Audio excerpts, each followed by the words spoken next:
नमस्कार मित्रमैत्रिणींनो, मी ऋतुजास तुमच्या सर्वांचे स्वागत आहे ऋतुजास रेसिपी मराठी या आपल्या चॅनलवर। आजचा व्हिडिओ खास गृहिणींसाठी, नवशिक्यांसाठी आणि स्वयंपाक आवडणाऱ्या प्रत्येकासाठी खूप उपयोगी ठरणार आहे। आज मी तुम्हाला सांगणार आहे काही भन्नाट आणि रोजच्या वापरातील किचन टिप्स, ज्यामुळे तुमचा वेळ वाचेल, स्वयंपाक आणखी सोपा होईल आणि कामही पटकन होईल।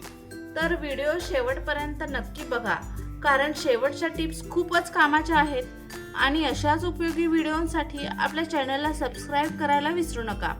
चला तर मग मैत्रिणींनो, वेळ न घालवता आजच्या टिप्सना सुरुवात करूया। टिप नंबर 1, हिरव्या भाज्यांचा रंग टिकवून ठेवण्यासाठी शिजवताना चिमूटभर साखर घालावी। टिप नंबर 2, भाजी जास्त तिखट झाली असेल तर त्यामध्ये दही किंवा नारळाचे दूध घाला, कमी तिखट होते। नंबर 3, इडली मऊ आणि स्पंजी होण्यासाठी इडलीचे पीठ भिजवताना त्यात अर्धा चमचा मेथीचे दाणे घाला, इडली मऊ आणि जाळीदार होईल। नंबर 4, ग्रेव्हीसाठी कांदा टोमॅटो वाटताना त्यात थोडे भाजलेले तीळ घातल्यास ग्रेव्हीची चव छान येते।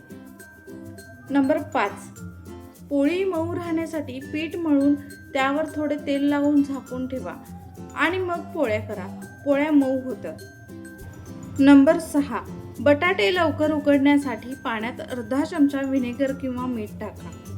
नंबर 7, भेंडीच्या भाजीमध्ये 1 चमचा दही टाकल्यास भाजी चिकट होणार नाही।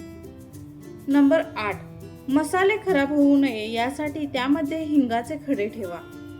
नंबर 9, लिंबू सुकू नये यासाठी लिंबांना बाहेरून थोडे तेल लावून फ्रीजमध्ये ठेवा, जास्त काळ ताजी राहतील, सुकणार नाही। नंबर 10, लसूण लवकर सोलण्यासाठी 10 ते 15 मिनिटे पाण्यात भिजत ठेवा।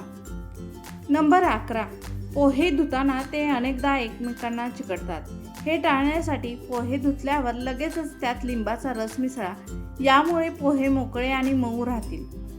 नंबर 12, शेवग्याच्या शेंगा उकडताना फुटू नये यासाठी त्यात छोटा गुळाचा तुकडा टाकावा।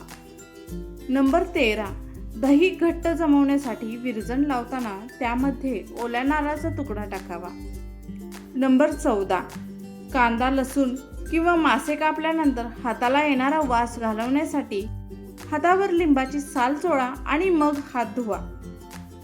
नंबर 15, तुरटी फिरवलेल्या पाण्यात छोले भिजवावे, याने छोले मऊ होतात।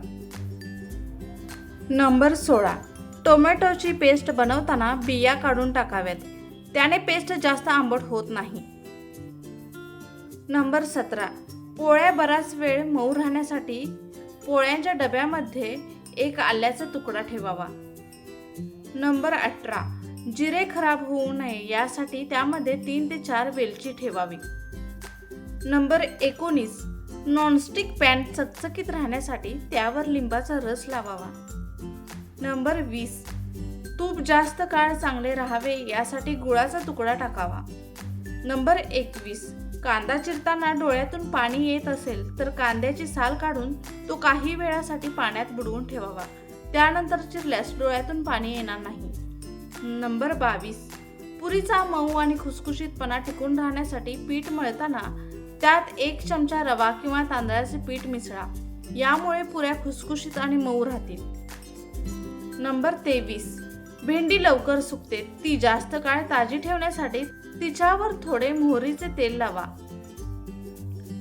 नंबर 24, मेथीची भाजी कडू लागत असेल तर तिच्या पानांवर थोडे मीठ टाकून काही वेळ तसेच ठेवा, यामुळे तिचा कडूपणा कमी होईल।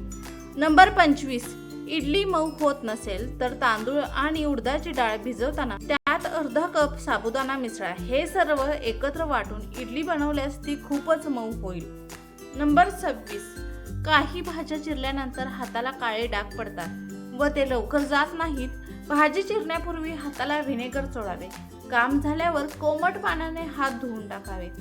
नंबर 27, टोमॅटो फ्रीजमध्ये न ठेवता बास्केट किंवा काचेच्या भांड्यात हवेशीर जागेवर ठेवावे, फ्रीजमध्ये ठेवल्याने टोमॅटोचा स्वाद बिघडतो। नंबर 28, साबुदाण्याची खिचडी करताना मिरच्यांचे तुकडे न घालता मिरचीचा ठेचा घालावा, यामुळे मिरचीचा तुकडा दाताखाली येण्याचा धोका कमी होतो, त्याचप्रमाणे खिचडीला एकसारखा तिखटपणा मिळतो। नंबर 29, पालकाच्या भाजीत पुदिन्याचे पान घालून वरून लिंबू पिळल्यास स्वाद वाढतो। नंबर 30, ताक आंबट होऊ नये म्हणून त्यात भरपूर पाणी घालून ठेवावे.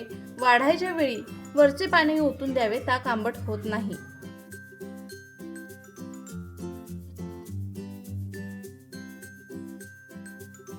तर मैत्रिणींनो, आजच्या किचन टिप्स तुम्हाला कशा वाटल्या ते कमेंटमध्ये नक्की सांगा. यापैकी तुम्हाला कोणती टिप्स सर्वात जास्त उपयोगी वाटली तेही मला सांगा. अशाच रोजच्या उपयोगी किचन टिप्स, रेसिपीज आणि घरगुती उपायांसाठी आपल्या चॅनलला सबस्क्राईब करा, व्हिडिओला लाईक करा आणि शेअर करायला विसरू नका. पुन्हा भेटूया एका नवीन आणि उपयोगी व्हिडिओसोबत. तोपर्यंत धन्यवाद मैत्रिणींनो. व्हिडिओ शेवटपर्यंत पाहिल्याबद्दल मनापासून आभार.